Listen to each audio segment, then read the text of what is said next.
All in Sports Network. We love sports. Home to the cradle and the greatest spectacle in racing. This is All Indiana Sports presented by the Unstable Blues.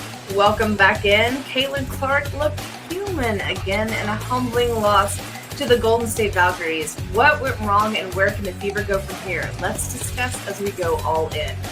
That's correct. I'm Kevin. I'm Alexis. This is my wife, Alexis, and we are happy to present All Indiana Sports as part of the All In Sports and Rogue Media Sports Networks.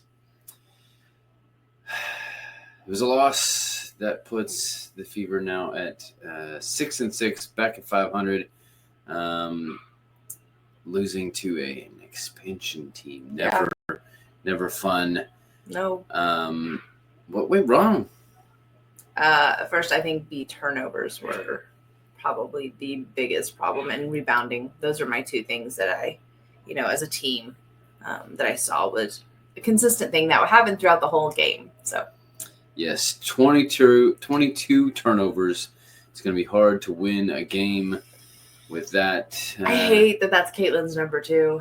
Yeah, I hate that. Let's look. Let's see what people bring up about that. Let's see. Caitlin Clark had 6 of those. During the game, I said that she probably had at least 7. So had 6 of them herself. To be fair, that's understandable. She's a point guard. So she's got the ball in her hands more. She's distributing more, so more chance. It's kind of like when people say, most accidents happen within 5 miles of your home. Of course they do. You spend most of your time within 5 miles of your home. Yep. And in order to get anywhere, you got to go through that. Yep. So it's skewed. I get it. Yep. But still, you are the point guard for a reason to hold on to the ball, to distribute the ball well, and that just wasn't happening. Mm-hmm. And then when it starts happening at that point, then it's a trickle-down effect, because if your point guard can't handle the ball well, then the expectation is not too high for anyone else either. Yeah, and I felt like they just really played flat, and I'm going to say something really maybe not okay. You always do. But I think that this loss lays heavily on Caitlin Clark.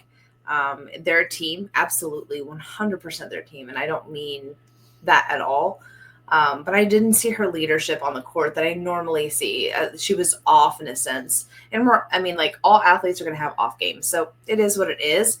But I felt like her leadership was really lacking tonight. And then when she was frustrated, it was very visible, and it was not just 1 or 2 times, but we saw it several different times. And you could definitely know and understand that she was frustrated in those instances. But as a leader, you have to figure out a way to push through those moments, still be, tough and strong and angry if you need to be. But okay, what does that look like as a leader? So, and how do you turn that anger? How do you turn those turnovers into something better? Yeah, still 11 points and 9 assists. But those 6 turnovers will definitely be sticking out. Top scorer for the Fever would be Aaliyah Boston with 17. Yeah, she also scored herself another double-double, because she also had 12 rebounds. So good for her. We also forgot to shout out Natasha Howard for getting her 50th double-double in the last game against the Suns. Or against the Suns. The Suns would be the NBA team. There you go. But, things kind of got overshadowed a little bit with the last game. That kind of thing. So other than that, let's see, 1, 2, 3, 4 players in double figures. Yeah. So it's still not. It's not bad. It's just they weren't their normal selves tonight. So I feel my heart goes out to them. Other than the turnovers, bench points were a big deal. Yeah. The Valkyries had 3 players from their bench in double figures, while the Fever only had Sophie Cunningham with 9 was the closest. So they only had 17 points total from their entire bench. Yeah. Kind of miss Ari McDonald a bit. Yeah, I do. I think, and not because I think that she's a better player than anybody else. I think it would have been a great addition for a relief, to have, because I was saying, I think I was telling you this earlier, that I when you were playing with Caitlin Clark on the court, you are on. Like, it is intense. You have to be on the whole entire time that you're there because you've got to be ready. You don't necessarily know what's going to happen. You can have every play in your mind of what might happen, but that may not be what actually happens. So you've got to be on and to have some relief from that position. Just to have somebody plays it a little bit different can be really good and just enough mental break that they need. But I don't know, that mental break is where they tend to break down a little bit as a team. So anyway, I think that she could have been a great relief player for situations like tonight. And like her energy level. Yeah. Just. Yeah. It's different too. That's why I always, given current recency with, the other Indiana basketball team, it's a TJ McConnell kind of vibe. Yeah, just a different leadership. Comes in, yeah, absolutely. She raises the energy level, and therefore everyone else needs to raise theirs to meet that level. Otherwise, you'll get left behind. Yep. Nobody wants to be left behind. No. So all of that sort of sparks what needs to be done, and without it, you don't have anyone coming off the bench to say a huge spark other than Sophie Cunningham. Yeah. But she can only do so much. So you kind of need it from multiple different positions and places. So. Yeah, and like I said, it has nothing to do with Caitlin Clark as a player or anything. I think it's just an added bonus. I think that it's just as a team. I think they're more worried about as a team, whatever is working as far as whoever's playing with their team, whatever is working, they want the best for their team. And I really do believe that for the girls that are playing for the Fever. So yeah. So the other most frustrating part that I felt was the fact that there was a lead. Yeah, there was a pretty sizable, a good solid lead. I think a comfortable lead, and maybe that's what happened. Yeah, especially you had momentum with that Aaliyah Boston buzzer 3. Oh yeah, to end the half. Unexpected points from an unexpected place at an unexpected time. And it was just kind of like a mic drop moment. Yep. Like it really was. That's really what it was. It was like, okay. Yeah. And then they didn't come back. That third quarter was 33-18 in favor of the Valkyries, and that kind of did it. Yeah.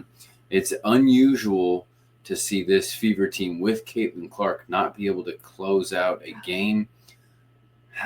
You know what? As I said that, I went, no, they've butchered some leads in the past. It's almost kind of like the other Indiana Pacer team that they played better from behind. And that's what I was saying. Like, it's so interesting to watch Caitlin play because that fourth quarter, if they're down, she loves to be down. But she hates it. She hates how they've gotten there. She hates the journey that's taken them to get there because of the play that was happening. But she does like that. I think it challenges her as an athlete and as a leader to see how she handles those, those moments. Moment. She really does. She's an adrenaline junkie, is what I said. And, that's her adrenaline is that those moments. Can you close it out? Down by 11 points. I'm not too far out of reach. I can still do this. It was like, whatever. I think it was like 2 minutes and 30 seconds. You were down by 11. I kept saying, I'm thinking the same thing. Yeah, exactly. They can still do this. I was kind of like a little bit, and I was like, if they don't, and then I said, if they don't make this stop, then we're not. And the Valkyries got a 3. Got a 3 on it. So then there was still maybe a chance. Yeah. And then they hit a 2, and they hit that step back 2 with just over a minute left. I was like, well, that's I know that was the end of the game. So, well. That's it. Any other controversial things for you? No, I think I said a couple of things. I felt like it was Caitlin Clark that really fell flat tonight. And so, okay. That sucks. I got to dive in a little bit more on that. Are you saying that it all depends on Caitlin Clark then? No, because we've seen them win without her. Okay. That was not the thing. It's they expected her to show up tonight, and she didn't. And I think that they saw her show up huge the game before, two games before, like 2 incredible games. But then that also makes me question, and I'm going to say this, I didn't say this before to you, so I'm going to say this. How much does this, how much does the media attention that they've gotten just here recently, how much has that changed maybe how they've been able to handle some things and really focus on the game instead of maybe other things that. I got so I'm just wondering, with the Sun and the Brawl and mm-hmm. the Sophie Cunningham and the black belt and all of the stuff. Yeah. Is it a distraction? Yeah. And I think that's where that mental toughness comes in. And they haven't had to handle really anything. I mean, like the end of last year is when we really saw a ramp up of people noticing what was happening to Caitlin, right? Yeah. So we haven't had a full season of kind of the bullying, we'll say. I don't know. It was pretty early. No. I said we have seen it, but I don't know that the world was seeing it yet that way. I think what the game with the Sun brought out was the fact that there was someone, at least one person, who was not going to stand for that and allow it to happen. Yeah. And so it changed the narrative from Caitlin Clark, the victim, into, Sophie Cunningham became sort of public enemy. Yeah, in a little way. Bit. I mean, I think it was a big change fast. Like it just 2 really big games, and it was just. You beat the defending champions. Yeah. You come up with the Brawl. Yeah. And then. Yep. And then you play out. You got a West Coast trip, and you fall. Yeah. You just kind of hit a little bit of stub with the toe. I know. So I'm just wondering if anything had to do with that. Maybe it didn't. Maybe I'm totally off the charts, and that's totally fine. But like, I was just thinking about that. I was like, maybe. Yep.